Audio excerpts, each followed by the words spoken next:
Gloire au Seigneur. Vous avez vu aujourd'hui à l'Assemblée nationale ce qui se passe, combien les gens essaient de voter une loi, et comme il y a des esprits différents, chacun veut tirer la couverture de son côté, le résultat c'est qu'il n'y arrive pas.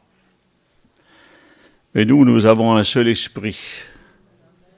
On n'a pas des esprits différents dans le même esprit. Et nous nous soumettons à cette loi qui a été écrite, la loi de Dieu. Et si nous appliquons notre cœur à la recherche de cette loi de Dieu, combien notre vie sera bénie. Et notre vie est bénie. Parce que nos genoux plient, notre volonté plie, nos désirs plient à la parole de Dieu. Que Dieu soit béni et glorifié. Nous avons cette grâce-là, bien-aimés. Le combat est difficile, même dans la prière, même dans la méditation, même dans le témoignage, même dans notre vie tout entière. Il y a beaucoup d'efforts à faire et il y a beaucoup de difficultés. Beaucoup de difficultés. Alors on arrive bien sûr dans les derniers moments où l'ennemi s'acharne de plus en plus, où le monde s'ouvre de plus en plus et où c'est compliqué. Alors est-ce que pour nous, les portes vont se fermer ou est-ce qu'elles vont s'ouvrir? Alors qu'importe si les portes se ferment. L'important c'est qu'une porte est ouverte en ce moment et qu'il faut y entrer. C'est la porte de la grâce. Il y a un verset que nous aimons lire et relire, et puis quand on le reçoit, on est encouragé par ce verset-là. Et tout le monde le connaît par cœur. C'est Jérémie au chapitre 29, verset 11. Dieu a pour nous des projets de bonheur et non de malheur. Il a pour nous un avenir et de l'espérance. Voilà ce que Dieu veut. Et c'est encourageant lorsqu'on lit ce que Dieu veut faire, ce que Dieu a prévu pour chacun d'entre nous. Et c'est merveilleux. Alors je réfléchissais justement à ce texte-là. Quels sont les projets que Dieu a? Nous-mêmes, nous avons des projets dans nos cœurs. Et nos projets que nous avons, parfois ne sont pas dans la volonté de Dieu. Et pourtant, on pense que ce sont de bons projets, parce qu'on veut des choses qui pourraient peut-être nous servir, même dans l'œuvre de Dieu. Mais le problème, c'est que Dieu a d'autres projets. Et nous devons entrer dans ces projets-là, les siens. Et si nous entrons dans ces projets à lui, nous sommes sûrs, bien-aimés, d'aboutir à quelque chose de merveilleux. Il a pour nous des projets de bonheur. Mais les projets de Dieu ne sont pas des projets qui vont se réaliser, si vous voulez, immédiatement. Vous savez, Dieu, ses projets sont surtout sur de long terme. Et parfois, dans ces longs termes, on peut nous-mêmes se décourager. Parce qu'on se dit, j'ai demandé, je n'ai pas reçu, il nous a promis, c'est pas arrivé. Alors, qu'est-ce qui se passe? Est-ce que je me suis trompé? Non, on ne s'est pas trompé, bien-aimé, parce que la foi nous fait croire justement à ce qui est invisible, ce qui n'est pas arrivé encore. Si notre foi n'existerait pas, si nous n'aurions pas la foi, nous croirions juste aux choses que nous pourrons voir devant nous.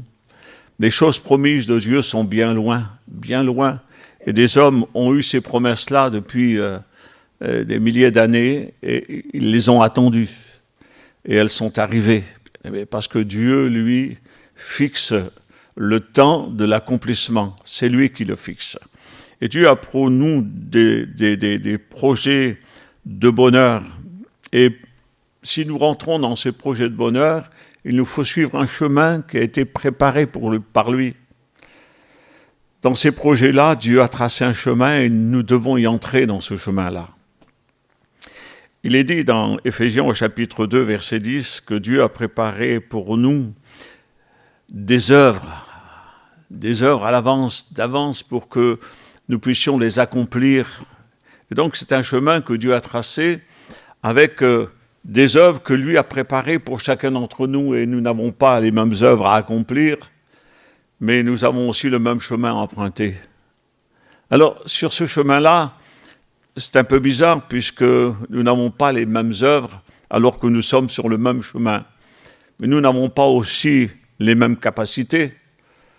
Et Dieu donne à chacun selon ses capacités aussi. Il ne va pas mettre une charge sur quelqu'un qui ne peut la porter. Il donnera à chacun selon ses capacités.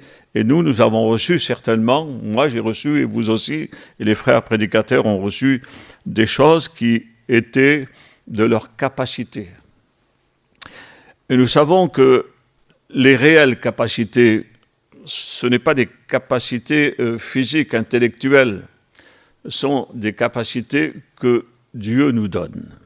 Parce que l'apôtre va dire que nos capacités à nous viennent d'en haut, du Père des Lumières. Nos capacités, c'est lui qui nous donne la force d'accomplir. On verra tout à l'heure. Dans Jean au chapitre 15, verset 4, il est dit « Le sarment ne peut de lui-même porter ou produire du fruit. » C'est pas possible. Un sarment, quand il est sur le cep, ce n'est pas lui qui produit, mais c'est le cep qui donne à produire. Et si un jour il y a sur ce sarment des fruits, il ne pourra pas se glorifier en disant « j'ai produit ». Non, c'est le pied qui donne la force au sarment et par la sève qui est intérieure produit justement ce fruit-là. Il ne peut de lui-même, et c'est ça que nous devrions comprendre, bien-aimés, chacun d'entre nous, que de nous-mêmes, nous ne pouvons rien. Nous sommes incapables d'accomplir. Et l'apôtre Paul le disait, et je le sais moi-même aujourd'hui, je vous en parle avec une grande faiblesse, c'est que je ne suis capable de rien, incapable de sonder votre cœur et d'apporter dans votre cœur des convictions profondes. Je ne peux pas. Je ne peux que lire ce qui est écrit et vous donner ce qui est écrit. Mais le Saint-Esprit fait son œuvre. Il y a un frère qui me disait ce matin, il me disait, j'ai fait une expérience avec Dieu, j'ai prêché dans la réunion et puis j'avais un verset de la Bible qui était dans la Bible, et puis il y avait une jeune fille qui était à mes côtés. Et quand j'ai prêché la parole de Dieu, je me suis assis, et puis cette jeune fille était à côté de moi, et j'avais à cœur de lui donner ce verset. Et quand je lui ai donné ce verset, pourtant elle avait écouté toute la prédication, mais quand elle a lu le verset, son cœur a été brisé, et elle s'est mise à pleurer. La force, elle n'est pas dans l'homme, elle est dans la parole. Et si nous comprenons la parole, si la parole nous touche, bien-aimés, c'est que le Saint-Esprit est à l'œuvre dans notre vie. Parce que si on écoute une prédication et que l'on ne comprend pas le sens de la prédication ou le message que Dieu va adresser à la personne, c'est qu'il y a un problème. Parce que le Saint-Esprit est là pour nous faire comprendre la parole de Dieu. Et nous devons la comprendre, bien. Mais que les inconvertis ne comprennent pas la parole de Dieu, ça c'est normal.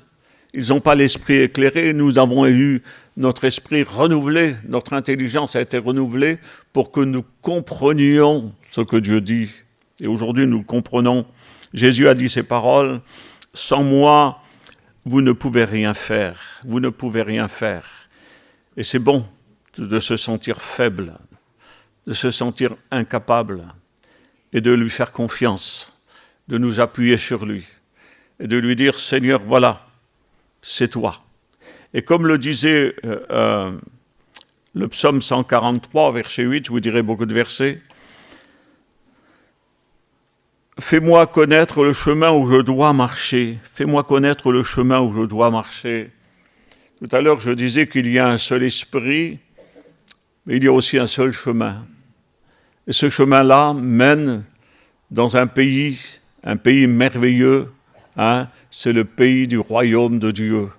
Et un jour, ce chemin s'arrêtera jusque dans le royaume de Dieu et nous serons pour l'éternité avec lui dans la gloire. Alors, fais-moi connaître le chemin où je dois marcher. Nous avons la révélation de la parole de Dieu. Et la révélation de la parole de Dieu nous dit, voici le chemin, marchez-y, il n'y a pas de complications. Et nous savons que le seul chemin s'appelle Jésus. Jésus, c'est le chemin qui mène au ciel. Il est le chemin éternel. Que Dieu soit béni. Job disait ceci dans Job 28, 33. Il dit, c'est Dieu qui en sait le chemin. C'est Dieu qui en sait le chemin. C'est Dieu qui connaît le chemin. Le chemin qu'il nous a tracé, c'est lui qui l'a tracé, dont il le connaît, bien-aimé. Un jour, les disciples étaient avec Jésus, ont vécu avec Jésus pendant longtemps, mais il semblerait qu'ils ne connaissaient pas Jésus réellement dans sa divinité. Ils le connaissaient comme un instrument de Dieu, un docteur, un faiseur de miracles ou un prophète, mais ils ne le reconnaissaient pas comme étant le Fils de Dieu. Il a fallu qu'à un moment où Jésus va dire « Qui dit-on que je suis, moi, le Fils de l'homme ?» Il a fallu une révélation de Dieu à l'apôtre Pierre pour dire « Tu es le Christ, le Fils du Dieu vivant ». Si nous n'avons pas l'Esprit du Seigneur pour nous révéler, bien-aimés, le chemin de Dieu, nous passerons peut-être à côté. Nous serons comme Bartimée, assis au bord du chemin, mendiant, attendant que quelqu'un nous dise un petit mot, nous donne une petite parole. Et lorsque Bartimée a retrouvé la vue, lui a compris que Jésus était le véritable chemin et il le suivit dans ce chemin-là. Que Dieu soit béni et glorifié. Dieu avait des projets pour Israël. Vous savez, si Dieu a appelé Abraham, ce n'était pas simplement pour que Abraham franchisse le fleuve et puis arrive et s'installe. Non, au travers de la parole que Dieu adressa à Abraham, il y avait des projets. Dieu avait des projets qui sont des projets à long terme, qui vont durer sur des milliers d'années. Et puis, si on prend le prophète Ésaïe, on voit, il est dit que mon bien-aimé avait une vigne. Et cette vigne, c'est justement le projet que Dieu a pour Israël. Parce que le plan, la vigne, c'est Israël. Et Israël est un peuple qui appartient à Dieu. Et lorsqu'il y a eu l'appel d'Abraham, il y avait déjà dans la pensée de Dieu ce projet pour Israël. Et regardez ce qu'il est dit là. Mon bien-aimé avait une vigne sur un coteau fertile. Sur un coteau fertile. Vous savez, le coteau fertile, c'est Canaan, le pays de Canaan, pays où coule le lait et le miel. Alors qu'Abraham venait de Mésopotamie, là-bas il traversa le fleuve, et Dieu va lui faire une promesse que l'on trouve dans Genèse chapitre 12, verset 24, où il est dit, maintenant quitte ta patrie, quitte ta famille, et puis va vers le pays que je te montrerai. Mais le pays que Dieu voulait montrer justement à Abraham, c'était le pays de Canaan. Et lorsque Lot se sépare d'Abraham, alors Abraham va monter sur la montagne et puis Dieu va lui parler, il va lui dire, regarde maintenant, regarde tout ça, tout ce pays-là, je le donnerai à toi et à ta postérité. Donc c'est le pays, le coteau fertile, où Dieu a voulu planter cette vigne, cette semence, ce plant, c'était Canaan. Dieu voulait planter. Mais voilà, le problème, c'est que le territoire de Canaan, à cette époque-là, était habité. Il y avait beaucoup de peuples, beaucoup de rois qui étaient dans ce pays de Canaan. C'est pour vous montrer le chemin de Dieu, comment Dieu va intervenir, va bénir, va préparer toutes choses pour que nous puissions arriver jusqu'au pays où coule le lait et le miel. Alors, il y avait beaucoup, alors je ne vais pas vous les citer tous, mais il y avait des Jébusiens, des Amoréens, des Phérésiens, des Kirgaziens, etc., qui habitaient le pays. Et puis, dans ce texte d'Ésaïe 5, il est dit « il en remua le sol ». Il en remua le sol. Remuer le sol, c'est quoi? C'est labourer, c'est aller dans les profondeurs, c'est sortir tout ce qu'il y a de mauvais qui pourrait empêcher justement le plan d'être à l'aise et de pouvoir grandir sans obstacle. Et il est dit, il en remua le sol. Alors remuer le sol, c'est la conquête de Canaan par Josué. Lorsque Josué a été choisi à la place de Moïse pour entrer dans le pays de Canaan, alors il a commencé à rentrer dans le pays de Canaan, ce pays occupé par tous ces peuples-là, et il est rentré dedans, et il a remué, il a bouleversé, il a chamboulé tout, et il a chassé donc ces nations. Il dit, il ôta les pierres. Et ça, c'est les 31 rois que Josué a chassés de ce territoire-là. Alors, une fois que tous ces rois avaient été chassés du pays de Canaan, alors Israël pouvait s'installer. Donc le plan, la vigne pouvait être mise là et pouvoir grandir. Et Dieu dit, dans ce moment-là, il va même préparer une cuve pour que quand la récolte va arriver, qu'il puisse prendre le raisin et le mettre dans cette cuve-là et en faire un bon vin qui donnerait de la joie aux vignerons. Il est dit, il espéra qu'elle produirait de bons raisins. Mais voilà, le problème, c'est qu'Israël n'a pas produit de bons fruits.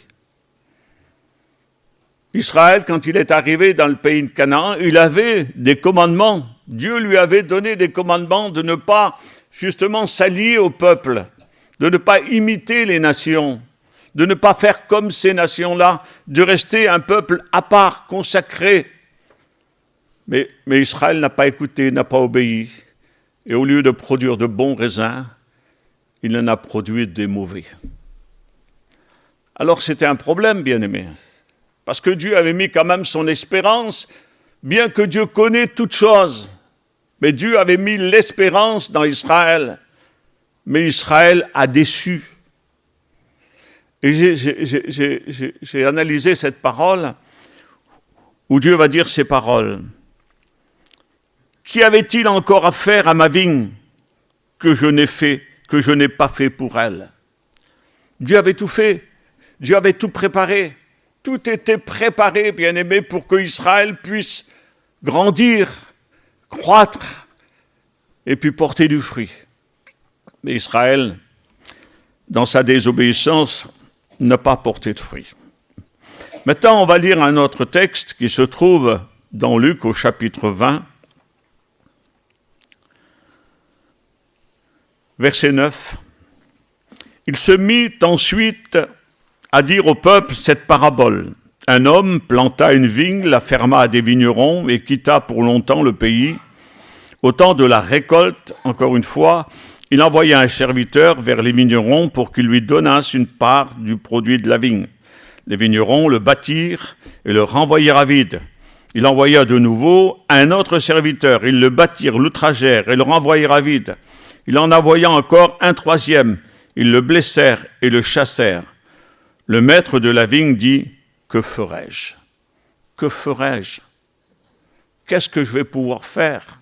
On se retrouve un peu dans la même parabole d'Ésaïe 5. Qu'est-ce que je vais faire maintenant?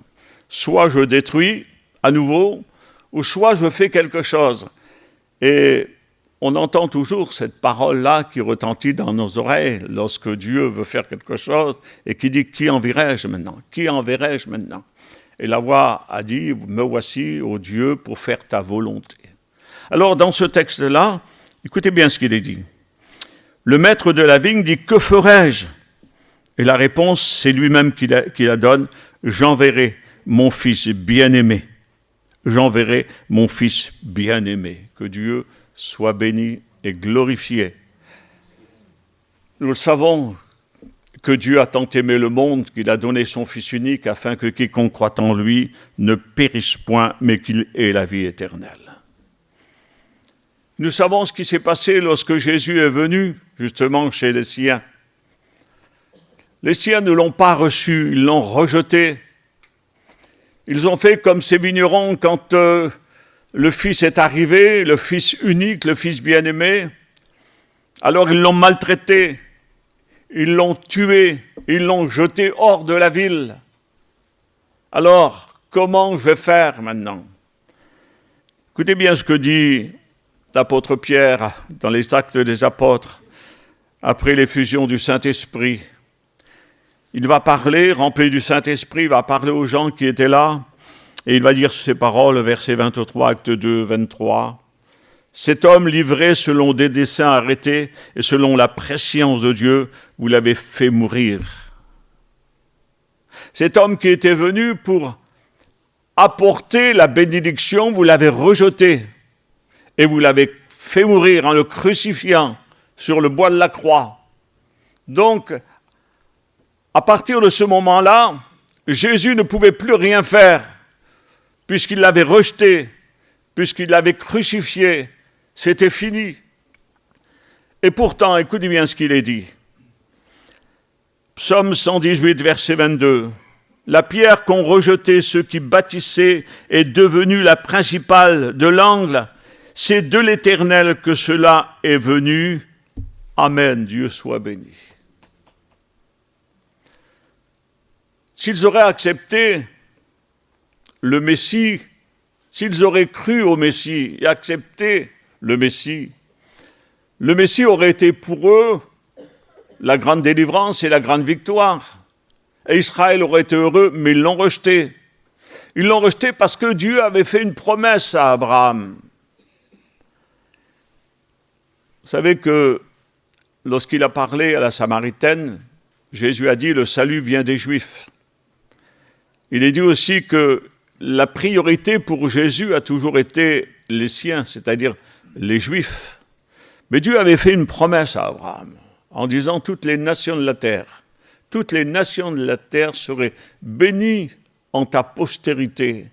Donc il y avait aussi dans le cœur de Dieu un projet pour les nations, parce que Dieu connaît toutes choses, les projets de Dieu sont longs, sont lointains, mais ils s'accomplissent toujours. Alors Dieu avait un projet pour les nations. Et le rejet, justement, d'Israël a été pour les nations une bénédiction, bien-aimés. Et nous qui sommes là aujourd'hui, nous faisons partie des nations. Nous ne sommes pas des Juifs, nous ne sommes pas Israël, nous ne sommes pas des Juifs, nous sommes les nations. Et Dieu s'est tourné maintenant vers nous et nous a appelés.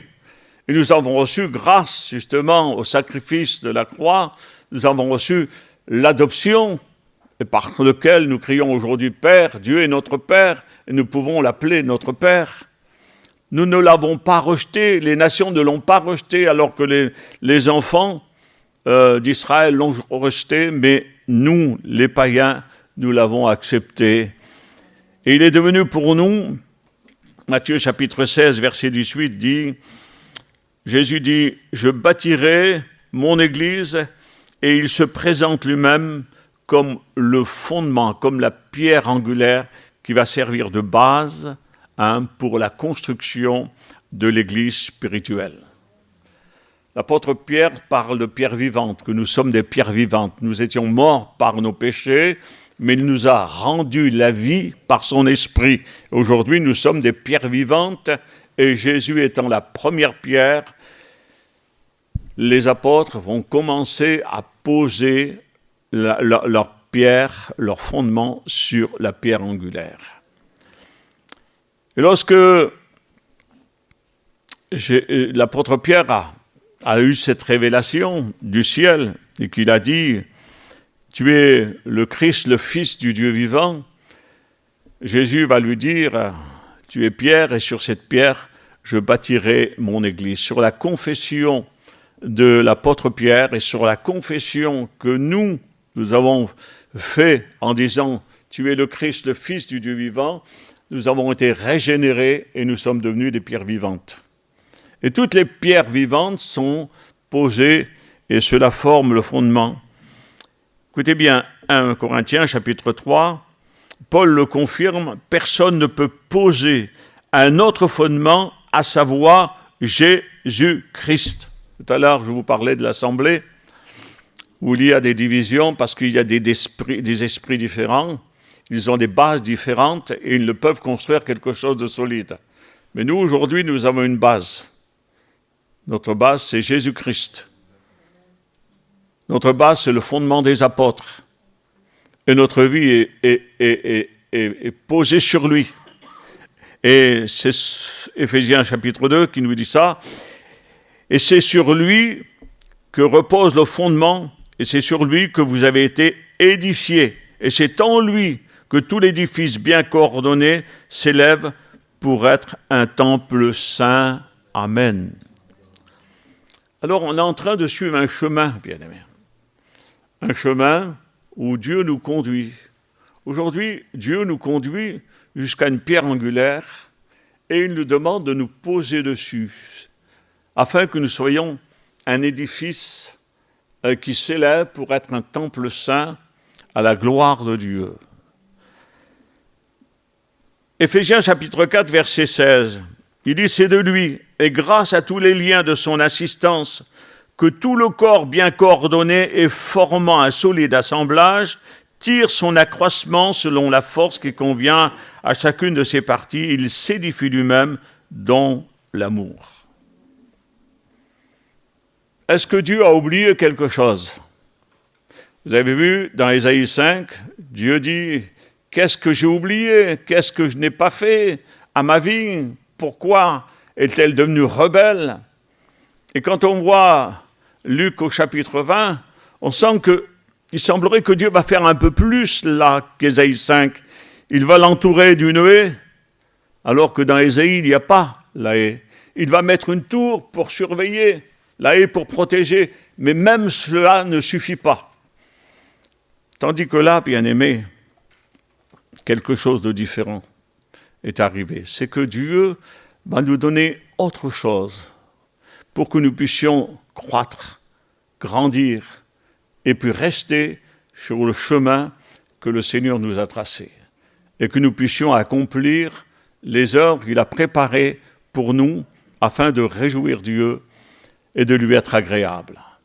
Alors voici ce que Dieu va faire. 1, il a donné son Fils. 2, il a envoyé son Esprit, le Consolateur, l'Esprit de vérité. Il est dit, quand il sera venu, il convaincra le monde de péché, de justice et de jugement. Le Saint-Esprit, c'est celui qui va vous enseigner toutes choses. Il prendra de ce qui est à moi, dit Jésus, et il vous l'annoncera. Il vous enseignera, il vous montrera, il parlera, il vous dira, il vous convaincra. Le Saint-Esprit est vraiment le consolateur, bien-aimé. Et si aujourd'hui le Saint-Esprit ne serait pas là, alors dans l'Ancien Testament, le Saint-Esprit agissait de différentes manières, mais là, la Bible précise qu'il n'est pas simplement sur vous, mais il est en vous. Et nous sommes, nous, chrétiens, devenus le temple de son Esprit. Nous sommes le temple du Saint-Esprit, l'Esprit de Dieu habite en nous. Donc, il nous a envoyé son Esprit, l'Esprit de vérité. Et il a donné aussi des ministères, 5 ministères. Et ces ministères vont servir à quoi? Ben justement, pour entretenir l'Église, bien-aimés, pour édifier l'Église, pour rendre, si vous voulez, à l'Église sa valeur, sa force, son pouvoir, son autorité. Ces ministères ont été établis par Dieu, ont été donnés par Dieu. Et ces ministères ont une valeur dans une église là. C'est pour cela que l'apôtre en parle en disant d'honorer, pas d'adorer, mais de se soumettre justement à ces conducteurs et d'avoir pour eux de la déférence, bien-aimés. Non pas qu'ils sont les hommes supérieurs, mais ils ont reçu un ministère et ils ont la responsabilité de vos âmes. Vous n'aurez peut-être pas de compte à rendre sur les âmes des autres, mais les serviteurs de Dieu auront des comptes à rendre et chacun dira ce qu'il a fait de son ministère. Soit il l'a enterré, ou soit il ne l'a pas fait valoir. C'est pour cela que c'est important de savoir que Dieu nous a donné des ministères. Et quand un homme de Dieu qui a reçu un ministère parle, il parle de la part de Dieu. Et c'est poussé par l'Esprit qu'il parle, qu'il enseigne avec un seul esprit, avec une seule parole. Et nous devrions justement comprendre que les hommes ne peuvent pas vous apporter quoi que ce soit, mais Dieu peut le faire au travers du ministère. Il y a le ministère d'apôtre, d'évangélistes, de docteurs, de pasteurs, de prophètes, d'évangélistes. Et tous ces prophètes travaillent ensemble dans l'unité, avec toujours le même esprit, dans le but de rassembler le troupeau, de faire un seul troupeau, de nourrir et de le faire croître. Ça, c'est les ministères. Puis il a aussi donné autre chose, il a donné les dons spirituels. Et nous avons des dons spirituels au nombre de 9. Et ces dons spirituels doivent nous servir justement aussi pour l'édification de l'Église. Il a le don de prophétie, il a la diversité des langues, l'interprétation. Et tous ces dons-là, bien-aimés, nous devons les rechercher. Nous voulons être utiles à Dieu, nous devons rechercher les dons, et surtout celui de prophétie, dit la parole de Dieu. Parce qu'une Église qui perd ses dons, une Église qui ne parle plus en langue, une Église, c'est une Église qui est diminuée. On se contente de parler, parfois on prie, et puis nos prières, on a l'impression qu'elles ne marchent pas. Mais il est dit, celui qui parle en langue, bien-aimé, parle à Dieu. Réfléchissez bien, celui qui parle en langue, parle à Dieu. Il s'édifie lui-même. Il n'édifie pas sa chair, mais il édifie son âme. Il est en relation avec Dieu quand il parle en langue. Celui qui parle en langue intelligible parle aux hommes, mais celui qui parle en langue parle à Dieu. Il est en contact avec Dieu. Et il dit à Dieu des mystères, bien-aimés, que l'autre ne comprend pas, mais que Dieu comprend. On appelle ça le langage spirituel, le langage des anges. Il y a le langage des hommes, le langage des anges. Le langage des anges, c'est pour une édification personnelle. Donc on a le Saint-Esprit qui est là, on a les dons spirituels, on a tout, il nous a donné et laissé sa parole. Et combien sa parole est riche, bien-aimé. Combien sa parole est riche. L'autre fois, je disais, je ne sais pas si c'est ici que je l'ai dit, mais il y a des gens, des prédicateurs qui sont dans des pays où ils n'ont pas droit d'avoir la Bible. Et ils ont fait des dizaines, des centaines de réunions avec une seule page de la Bible. Et chaque fois qu'ils ont prêché, ils n'ont jamais prêché le même message avec une page de la Bible. La Bible, c'est une parole vivante. Et je me souviens d'un pasteur qui était décédé, il était jeune, il avait 33 ans. Et puis quand il était dans le cercueil, son fils a voulu mettre la Bible dans le cercueil. Et son oncle lui a dit, non, mon fils, la Bible est vivante, on ne doit pas l'enterrer. Et ça, c'est important de savoir. Dieu nous a laissé sa parole. Pourquoi il nous a laissé sa parole? Non pas pour s'endormir le soir ou raconter de belles histoires. Dieu nous a laissé sa parole pour nous nourrir. L'homme ne vivra pas de pain seulement, mais de toute parole qui sort de la bouche de Dieu. Un chrétien, c'est quelqu'un qui se nourrit de choses spirituelles. Ce n'est pas quelqu'un qui se nourrit du monde, bien-aimé, c'est quelqu'un qui se nourrit du spirituel. Ce matin, j'ai allumé vite fait la télévision, j'ai vu un reportage, et il parlait de l'alcool. Il disait, si aujourd'hui nous voulons un peu de joie, il nous faut de l'alcool. Et l'alcool, ça nous anime, et on peut rire, on peut chanter. Ils ont fait la différence entre quelqu'un qui ne buvait pas à table et quelqu'un qui buvait, quelqu'un qui s'enivrait. Alors celui qui ne buvait pas était triste, et celui qui buvait, qui s'enivrait, il était heureux, il était joyeux. Nous, ce qui nous rend joyeux, c'est quoi? C'est l'Esprit de Dieu. Nous avons la joie du Saint-Esprit, bien-aimé. Et même si notre visage, parfois, est triste, notre intérieur est réjoui. Il est dans la joie. Donc, nous avons sa parole, et il a fait de nous un corps, une unité, un bloc. Et nous pouvons aujourd'hui, bien-aimés, prétendre que nous sommes unis. Et ce qui nous unit, c'est tout ce que j'ai dit, bien-aimés. Dieu a tout fait. Dieu n'a rien laissé au hasard pour que nous puissions arriver jusqu'au bout. Dieu a tout fait. Il a mis deux personnes ensemble. Pourquoi? Simplement, si l'un tombe, l'autre le relève. Dieu ne nous a pas établis pour que nous puissions nous accuser, nous condamner. Vous savez, il s'est passé, on en parlait, je ne vais pas rentrer dans les détails, il s'est passé quelque chose il y a quelques jours. J'ai l'impression que le monde entier est au courant. Ça, c'est pas l'amour, hein. Ça, c'est pas l'amour, ça. Parce que la Bible dit que l'amour, elle couvre. L'amour couvre, hein. Mais on se plaît de répandre des choses. Non, Dieu a fait de nous un corps. Nous sommes unis ensemble. Nous sommes là pour nous aider. Nous sommes là pour nous soutenir. Nous sommes là pour venir au secours de l'un ou de l'autre. Si un membre souffre, il faut souffrir. Si un membre pleure, il faut pleurer. Il faut être ensemble, bien-aimés. Il ne faut pas se juger, pas se condamner. Dieu a tout fait. Alors aujourd'hui, est-ce que Dieu va faire autre chose que ce qu'il a fait? Est-ce qu'il pourrait dire, j'ai oublié quelque chose? Non, Dieu n'a rien oublié. Dieu n'a rien oublié. Galates chapitre 5, verset 22. Dieu a tout fait pour que nous puissions porter du fruit.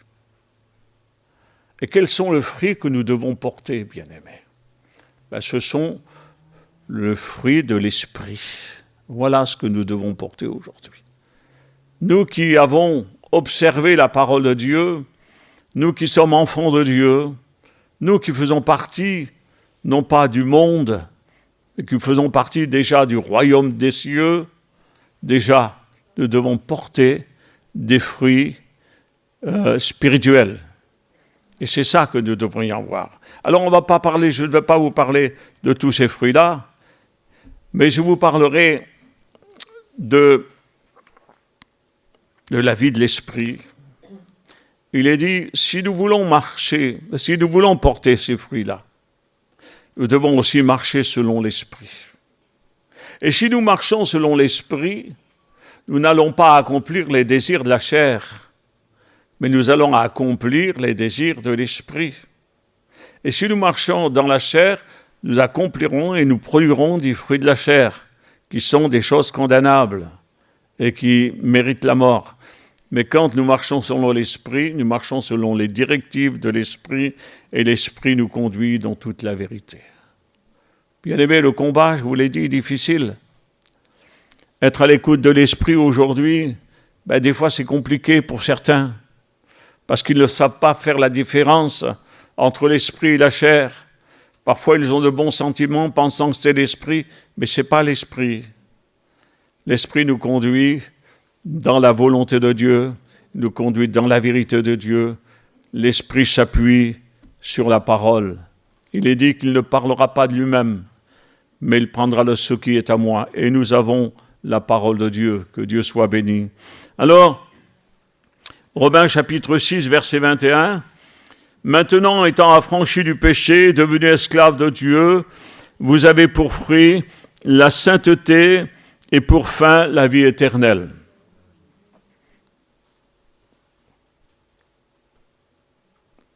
Israël était consacré,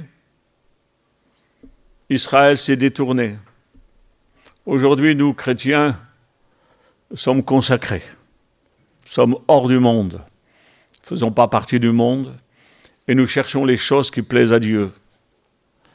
Et comme nous cherchons les choses qui plaisent à Dieu, nous sommes devenus, non pas esclaves du monde, mais nous sommes devenus esclaves de Jésus-Christ. Nous sommes prisonniers de Jésus-Christ, dit la Bible. C'est Paul qui le dit, moi, le prisonnier de Jésus-Christ. Et quand je suis prisonnier de Jésus-Christ, alors je suis son esclave. Mais être esclave de Jésus-Christ, c'est être libre du péché, bien-aimé. C'est être libéré. C'est quelqu'un qui a crucifié sa chair et ses désirs, et qui aujourd'hui est une personne nouvelle, qui a des désirs nouveaux dans son cœur, et qui a des projets.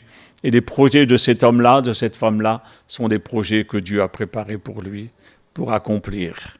Alors, il y a des difficultés. On en parlait tout à l'heure avec Christian.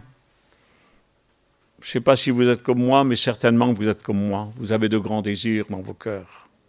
Et ces désirs-là, ils sont là constamment. Mais il semblerait que nous n'arrivons pas à accomplir ces désirs-là parce que il semblerait que la chair a plus de force que ce désir-là. Il est dit dans la parole de Dieu, Philippiens chapitre 2, il dit « C'est Dieu qui produit en vous le vouloir », donc le désir, et il pourvoit aussi le faire, c'est-à-dire les capacités d'accomplir. il faut que mon désir, je le mette au service de Dieu. Quand un jeune reçoit un appel au ministère, alors il dit j'ai reçu une prophétie. L'autre, c'est un frère qui m'a désigné. Mais le plus grand signe de l'appel au ministère, c'est le vif désir dans un cœur. Un désir brûlant dans son cœur. Et ce désir brûlant, je l'ai. Ce désir brûlant, vous l'avez, bien-aimé. Vous désirez faire la volonté de Dieu. Quand la journée est finie et que vous priez le Seigneur, vous n'êtes pas bien, parce que vous dites, je n'ai pas fait, je n'ai pas accompli, je n'ai pas fait les choses qu'il fallait. Ou alors, par exemple, je dis, je n'ai pas voulu faire les choses que j'aurais voulu faire. J'ai trouvé toujours un obstacle, une préoccupation pour ne pas les faire. J'ai besoin aujourd'hui d'accomplir les désirs qui sont dans mon cœur et j'ai besoin de son aide. Il me donne les capacités. Je sais qu'il est capable aujourd'hui, si nous nous mettons vraiment devant Dieu, de faire de nous vraiment des témoins, bien-aimés. Parce que bien souvent, nous ne sommes pas des témoins. Nous ne sommes plus des témoins, plutôt. Nous avons failli dans bien des domaines. Nous sommes mis dans une carapace en disant, ça y est, maintenant, tout m'est acquis. Maintenant, j'irai dans le ciel. C'est pas comme ça qu'il faut agir, bien-aimé. Il faut réfléchir que... Regardez bien ce qu'il est écrit dans le psaume 1er. Il est comme un arbre planté près d'un courant d'eau qui donne son fruit en sa saison et dont le feuillage ne se flétrit point. Tout ce qu'il fait lui réussit. C'est ça un chrétien, ça ne change pas. Quelles que soient les saisons, que ce soit l'hiver, l'automne, que ce soit quand vous partez en mission, vous êtes bouillant, et puis quand vous revenez à l'église, vous êtes froid. C'est pas ça, la vie d'un chrétien. La vie d'un chrétien, c'est qu'il donne son fruit en sa saison, quelle que soit la saison, bien-aimé, quel que soit le moment, quelles que soient les difficultés dans lesquelles il passe, les épreuves, ben, il conserve toujours cette stature de Christ en lui, l'espérance de la gloire. Et il est dans son cœur comme un arbre planté près d'un courant d'eau, parce que ses racines, son origine sont là, dans l'eau du fleuve qui sort du trône de Dieu. Et puis, son feuillage ne change pas, son témoignage est toujours le même. Il y a un frère qui m'a téléphoné de Terrasson, on va prier pour lui d'ailleurs, mais Meng, il m'a dit, bébé, je viens d'avoir mes analyses, il me dit, il faut que je fasse de la chimio. Alors, il me dit, mais rassure-toi, je sais ce que Dieu fait, j'accepte tout ce que Dieu donne, puis j'ai déjà averti tout le monde que ce n'est pas que dans les bons jours qu'on doit être verdoyant, hein, mais même dans les moments les plus difficiles, on doit représenter ce que l'on dit être, c'est-à-dire un enfant de Dieu. Même dans les moments les plus difficiles, bien-aimés, il faut être un enfant de Dieu, demeurer, avoir un feuillage qui ne se flétrit point, qui ne change pas, qui reste toujours verdoyant. Et puis on peut même aller plus loin. Le psaume 92, verset 14, il dit, il porte encore du fruit dans la vieillesse, il est plein de sève, il est toujours verdoyant. Que Dieu soit béni. Je ne suis pas trop vieux. Et Tété, il est plus vieux que moi. Mais Tété ne dira pas, je vais laisser la place aux jeunes. Maintenant, non, il a besoin encore d'être verdoyant, il a besoin encore de porter du fruit. Et puis moi aussi. Mais même si un corps s'use, l'esprit ne s'use pas. Même si le corps faiblit, l'esprit ne faiblit pas. L'esprit d'un vieillard ou d'un jeune garçon est toujours le même. Alors il fait porter du fruit au jeune garçon et il fait porter aussi du fruit au vieillard, bien-aimé, dans sa vieillesse. Parce que Dieu est capable de faire beaucoup de choses, bien-aimé. Ésaïe, chapitre 3, verset 10. « Dites que le juste prospérera, car il jouira du fruit de ses œuvres. » Et l'Apocalypse, chapitre 14, verset 13. « Heureux dès à présent les morts qui meurent dans le Seigneur, afin qu'ils reposent de leurs travaux, car leurs œuvres les suivent. Amen. » Que Dieu soit béni. Notre combat est difficile aujourd'hui. Mais nous avons un chemin tracé, bien-aimés. Et c'est Dieu qui l'a tracé pour nous. L'important pour nous, c'est de rester sur le chemin, de ne pas nous détourner, de ne pas être séduits pour nous égarer du chemin. Ce chemin-là, Israël l'a refusé. Il nous l'a proposé à nous. Aujourd'hui, nous croyons que Jésus est le Fils de Dieu. Nous l'avons accepté dans notre vie. Il est notre berger. Celui qui me suit, a dit Jésus, il ne marchera pas dans les ténèbres, mais il aura la lumière de la vie. Aujourd'hui, nous avons besoin de le suivre, de suivre Jésus pour avoir la lumière de la vie, d'être constamment éclairé et de pouvoir passer au travers des ténèbres. Aujourd'hui, la Bible dit que le péché nous enveloppe si facilement et autour de nous, les ténèbres sont très épaisses. Mais la lumière, elle chasse les ténèbres. Et si nous marchons dans le chemin de Jésus, si Jésus est notre berger, il nous conduira jusqu'au bout. C'est un chemin tracé, bien-aimés. Tout ce que le Seigneur nous donne à faire, faisons-le. La Bible dit, ce que ta main trouve à faire, fais-le. Ne cherche pas d'accomplir de grands exploits, de grandes choses. Fais ce qui est devant toi. Si c'est un morceau de pain que tu donnes à celui qui a faim, fais-le. Si c'est un verre d'eau que tu donneras à l'autre, fais-le. Ce sont des œuvres que Dieu a préparées sur le chemin que Dieu t'a tracé à toi. Tu diras, l'autre, il a fait de grandes œuvres, moi, je n'ai fait que donner un verre d'eau. Ce qui est important, c'est la fidélité, bien-aimés. Ce n'est pas les choses que l'on fait, des exploits que l'on fait, c'est d'être fidèle, fidèle, fidèle jusqu'au bout, fidèle jusqu'à la mort, bien-aimés. Et tout ce que nous avons fait, tout ce que nous avons travaillé, moi je le dis toujours, les choses que j'ai fait dans le passé, bien ou mal, n'existent plus. Vous savez, les choses bien, on ne s'en souvient plus. Mais c'est le présent qui compte, c'est le présent qui compte. Je vous exhorte, bien-aimés, à rester attachés à Jésus. Restez attachés au Seigneur. Quoi qu'il vous arrive, même si c'est des combats difficiles, même si c'est des problèmes dans la famille, même si c'est des problèmes de santé, même si c'est des problèmes financiers, même si c'est des problèmes matériels, restez attachés au Seigneur. Restez fidèles au Seigneur. Restez sur le chemin du Seigneur. Ne vous laissez pas détourner par des choses vaines. Ne vous laissez pas attirer par des choses qui pourraient vous détourner du Seigneur. Le Seigneur est juste, il est bon, il est avec nous. Et il saura, bien-aimés, nous emmener dans ce pays où coule le lait et le miel. Hein? Mais là-bas, à Canaan, le pays a été dévasté par le péché, par l'abomination, par l'idolâtrie, par la cupidité et par des choses que je ne peux pas nommer.